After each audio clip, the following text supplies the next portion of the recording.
حضرت ایوب علیہ السلام کی آزمائش ہوئی تھی، ان کی بیویاں بھی بہت تھیں، بچے بھی بہت تھے، مال بھی بہت تھا، وہ ہمیشہ عبادت میں رہتے تھے۔ اللہ تعالیٰ نے ایک بار آندھیوں کے ذریعے سے ان کے باغیچے ختم فرما دیے، ان کے جانور ختم ہو گئے، ان کی بیویاں ایک کے بعد دیگر مر گئیں، انتقال کیں، اور ان کی اولاد بھی دھیرے دھیرے دھیرے سب انتقال کر گئے۔ اور اس کے بعد وہ خود بیمار ہوئے، اتنے بیمار کہ ان کے جسم کے گوشت کے حصے کٹ کٹ کے گرتے تھے، بستر پر سو جائیں تو چمڑی بستر پر لگ جاتی تھی۔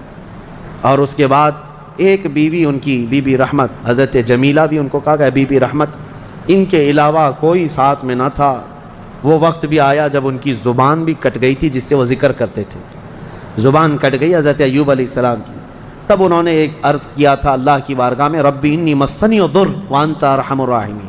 یہ ایوب علیہ السلام کی دعا ہے، اے اللہ مجھے تکلیف پہنچی ہے لیکن تو ارحم الراحمین ہے۔ اللہ فرماتا ہے اس کے بعد ہوا کیا سنو، ایک اور چیز ہوئی تھی۔ حضرت بی بی رحمت بازار گئی تھیں، علاج ڈھونڈتے ہی رہتی تھی روزانہ، وہ بڑی وفادار خاتون تھی، وفا شعار اپنے شوہر کی۔ بازار میں ایک حکیم صاحب دوا بیچ رہے تھے، میرے پاس ہر بیماری کی دوا ہے، یہ چلی گئیں، کہا کہ میرے شوہر ایسے ایسے بیمار ہیں، ان کی تکلیف فلاں فلاں ہے۔ وہ حکیم صاحب نے کہا میں تو چٹکی میں حل کر دوں گا، آسانی سے تمہارے شوہر صحیح ہو جائیں گے۔ کہا کیا کرنا ہوگا؟ کہا صحیح ہو جانے کے بعد مجھے ایک سجدہ کرنا ہوگا، اور کچھ بھی نہیں۔ وہ ابلیس لعین تھا۔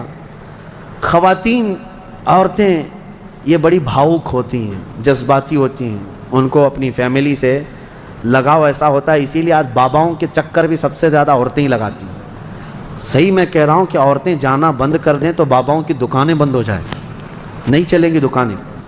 حضرت بی بی جمیلہ، بی بی رحمت آئیں اپنے شوہر کے پاس، کہیں مبارک ہو تمہارا علاج مل گیا، ایک بڑے حکیم صاحب ہیں وہ علاج کر دیں گے۔